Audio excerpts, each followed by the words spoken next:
So good to see How you. you doing? How are you doing? Yeah, it's interesting. Like a lot of this was very relevant feeling too to me that I'm kind of on the flip side of that. Um, Also, just a quick aside, I think you guys would get a kick out of this. Look what I found in the office. Oh, that's amazing. That's awesome. So he's been holding my phone for me, and I'm gonna set my phone down so he can keep holding it. That is brilliant. Everybody need a T-Rex to hold their You phone. really do. Yeah, we Yeah. do. There are too few Um, T-Rexes out I there. agree Yeah. completely. so yeah, there's been a lot that's happened, and it's all like, circling around that continuation of the. I'm gonna hide my own face here.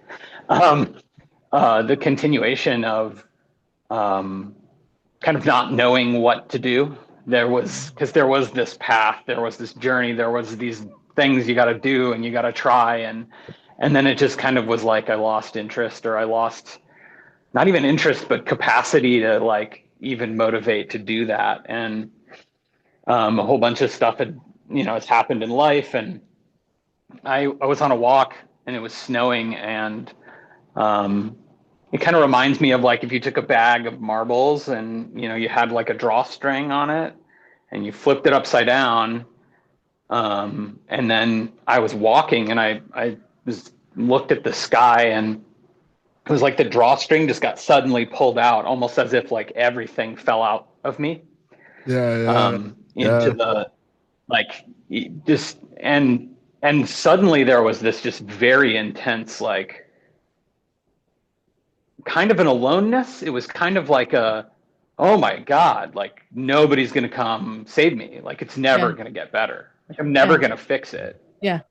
And, but in a way that was like pre-verbal, right? Like thought, thought Absolutely. word kind of caught up and was kind of like, but you don't have to.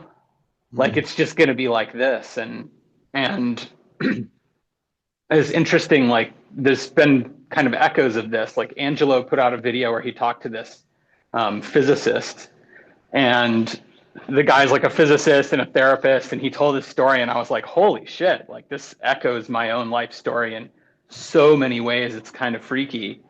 And there was something about the way that they were talking, and it also hit me. I was like, oh shit, like this is already it. Um, like it doesn't have to be some other way. Yeah. And so it's interesting because it's like I don't really know that I really have a question necessarily, but it was sort of like uh, something to do, nothing to do. It's just here, and it's like reality has always been the case. Like Yeah. knowing and unknowing both happen now, and they happen simultaneously. Yeah. And it's sort of like two sides of the same face, but it's like I don't know. And there's there I don't know if there's even a notion of something to do, maybe only if I look for a notion of something to do. And so yeah, it's like it's not clear that it's that same thing. I think maybe last time or the time before when I asked, it was sort of like there's this point where I get where it's like, oh man, I should ask someone a question, and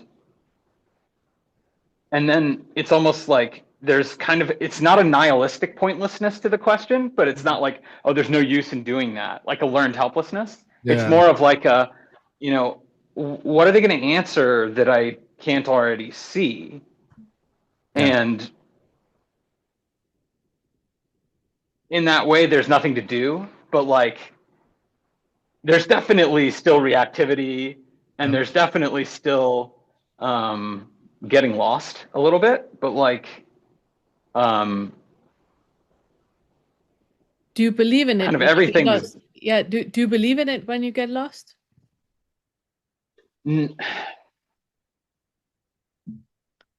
It's like it happened the other day. I was walking. I have a new colleague at work, and I was walking around the office, and I was talking to him, and there was kind of like a flow, and it was like exuberance and talking and excited and maybe like too much caffeine, a little hypomanic even.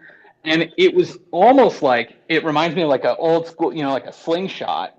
Yeah. Like it was suddenly, the whole everything was doing the talking, and then it's like right back in, like, then there was the me doing the talking. Yeah. And it was like seeing that kind of a re-embodiment. Yep.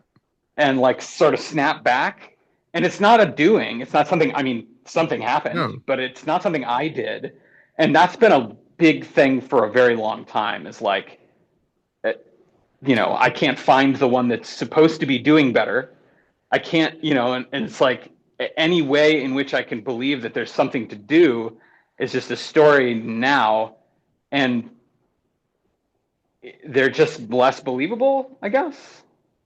Well, that experience of the kind of slingshotting back into the self should by itself be one of those clear indications that there is no inherent reality to that self when it seems to show up, and there's no inherent reality to the selflessness when it's not there. They're effectively, like you said, the knowing and the not knowing are both just different states of being, which are not fundamentally true or real or foundational in and of themselves. You go from one state where there's an idea that, there's a self here who has certain, needs and wants and all of this, story around itself. And then this other where talking is just happening and life is just flowing and everything is just sort of this like ooey gooey, loveliness. Both of those are just these temporary ways of being. There is no self that has suddenly disappeared and then suddenly reformulated and reaggregated itself. These are just temporary moving states of consciousness, just states of being in the world.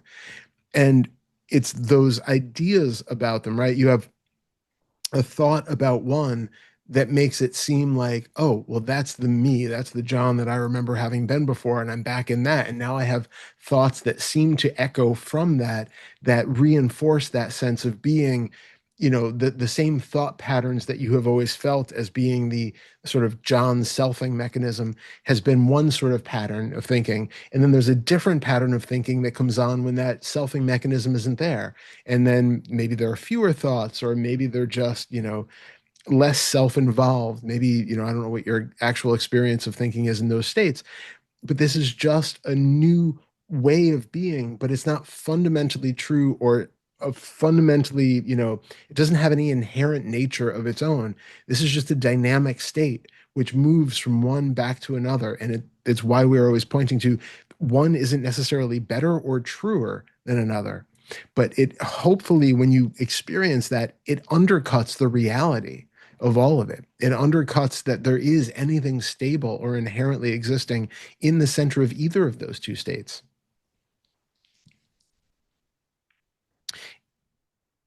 You can even notice what seems to be the central point that remembers both of them and recognize that it is just this temporary thought that can come on when the selfing is happening, that remembers what it was like when the selfing wasn't happening.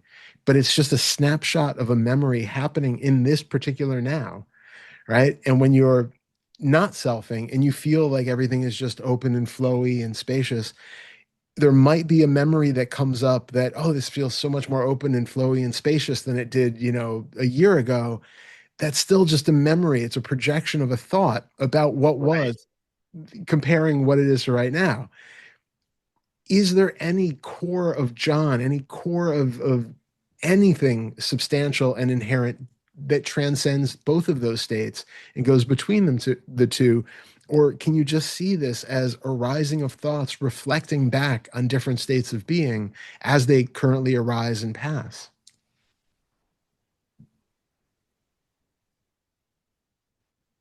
Yeah, I guess the way that I would put it is that I like when you said the center thing, like, oh, there's a feeling of center here, but like kind of only if I'm looking for it.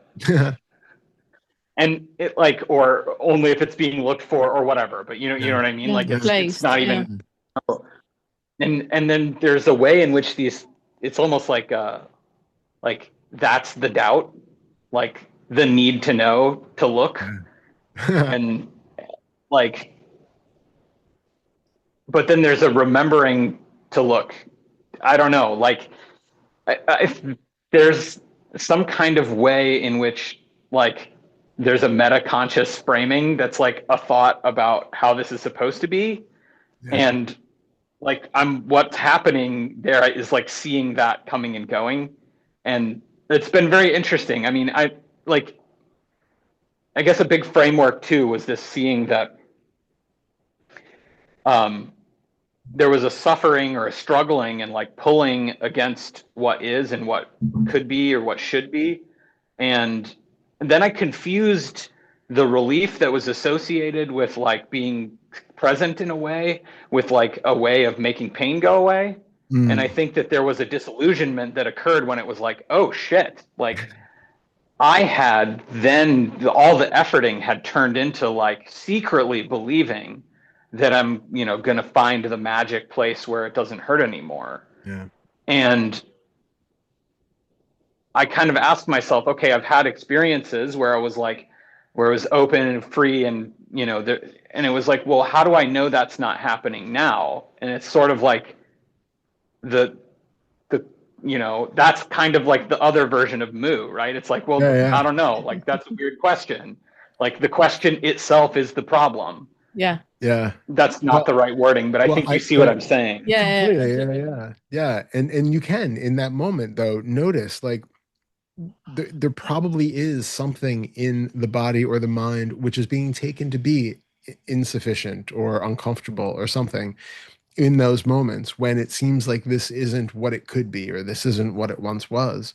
And use that as a little alert, not that there truly is something that is fundamentally wrong that needs to change, but just what is showing up in the body or mind that is being taken to be insufficient or uncomfortable or unsatisfactory in some way. Because it might just be like Carolyn found, she had a little ache in her stomach, but that can be enough to create that, to trigger that old selfing mechanism, that all of a sudden the body is in a state where something is a little bit off. It turns on that kind of foundational agency mechanism that we have to then go and do something to fix the problem. I think it's like an old biological evolutionary mechanism that we have that is been developed not by accident, but because it helps this biological organism move around in the world and escape danger and get the things that it needs. It's not fundamentally helpful all the time. And the problem is that we believe the thoughts that say that it's real and true, and it's not. But finding those moments of supposed insufficiency or uncomfortableness or any of that, or that say that this isn't okay the way it is, if we can pinpoint, oh, actually, it's that, I'm feeling a little bit lonely right now. There's this feeling of sadness. There's this feeling of tension in the belly. Whatever it is, it brings it out of the abstract realm of this moment is not okay. And just, oh, this biological being is experiencing a certain sensation or emotion. Oh, yeah, okay, that feels okay. I can find the contentment in that, with the belly. I can find the contentment in sadness. I can find whatever that deeper thing is that seemed to be there. And, oh, okay, right back there again now. But it is one of those things that I think is really overlooked in the non-duality awakening world. It's that feedback loop that is happening. And I'm not talking about that there is a self and that there is my body and that is what, and I have all my experiences and all my traumas and all of that. And none of it is real. But there is a biochemical feedback that is happening, that is evoking different emotions based on what tension you have in the muscle. I love Alan Watts. He said that the self is a persistent muscular contraction. Yeah.